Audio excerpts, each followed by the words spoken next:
Robert! Ich hatte schon der Heli gerufen, ich kann das nicht mehr hören. Das ist ja auch eine ganz andere Baustelle.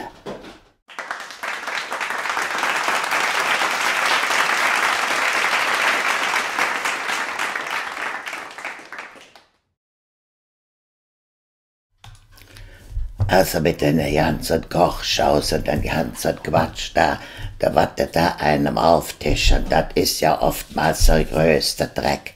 Da wollen sich Promis irgendwie, wollen sie sich da wieder ins Fernsehen bringen, so dritte Klasse Promis.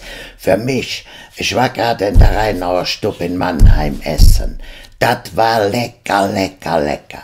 Aber ansonsten gibt es für mich nur noch 3 Köche, zu denen ich essen je. Das ist der Lafer, der Lichter und der Lecker. Sonst können sie mir alle machen, was sie wollen. Das interessiert mich nicht mehr. Ich habe genug Scheiße gefressen in meinem Leben. Aber Lafer, Lichter und Lecker, das sind die 3 besten, die ich kenne.